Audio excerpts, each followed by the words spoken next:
మొన్నటి నుంచి ఖతర్, ఈజిప్ట్ మధ్యవర్తిత్వంతో ఈ ఇజ్రాయెల్ హమాస్ యొక్క యుద్ధానికి 60 రోజుల వరకు అంటే 2 నెలల వరకు కాల్పుల విరమణ జరగడానికి ఒప్పందాలు జరుగుతున్నాయి. ఈ ఒప్పందాల గురించి మాటలు జరుగుతున్నాయి. ఈ మాటలకి ట్రంప్ కూడా ఒక ప్రకటన విడుదల చేశాడు. ఈ 60 రోజుల వరకు ఇజ్రాయెల్ ఎటువంటి కాల్పులు జరపదు, అలాగే హమాస్ కూడా జరపకూడదు, మొత్తానికి విరమణకైతే ఇజ్రాయెల్ ఒప్పుకోయింది అని చెప్పాడు. ఆయన చెప్పిన 24 గంటల గడవక ముందే నెతన్యాహు అయితే ఇప్పుడు ఒక కార్యక్రమంలో మాట్లాడుతూ హమాస్ ఉండదు, హమస్తాను ఉండదు, అన్నిటినీ లేపేస్తాం మొత్తం చెప్పేశారు. అంతే, మొత్తం ఒక మాటతో తేల్చేశాడు. హమాస్ ఉండదు, హమస్తాను ఉండదు, ఈ గిరమణలు ఏమొద్దు మాకు. ఆల్రెడీ అటు ఖతర్, ఈజిప్ట్ ఎన్నో ప్రయత్నాలు చేస్తోంది.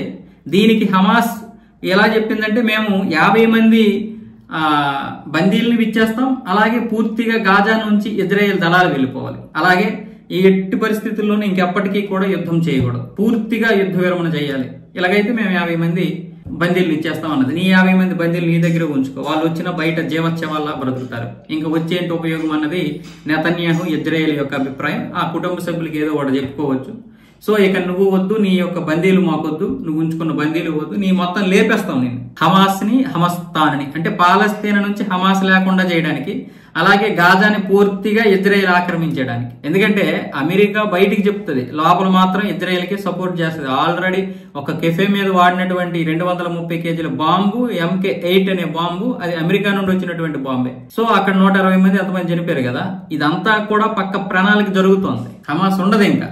అది ఏదైనా సరే ఇజ్రాయెల్ ఒక నిర్ణయం తీసుకుందంటే ఆ నిర్ణయానికి కట్టుబడి ఉంటుంది అంతే. దేశమే ప్రధానం దానికి.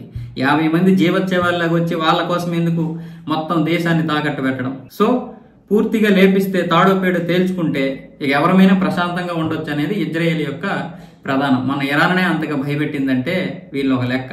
ఇరాన్ పెంచి పోషించినటువంటిది ఈ హమాస్. అలాంటిది తండ్రినే బెదిరించింది, పిల్లకి ఎంత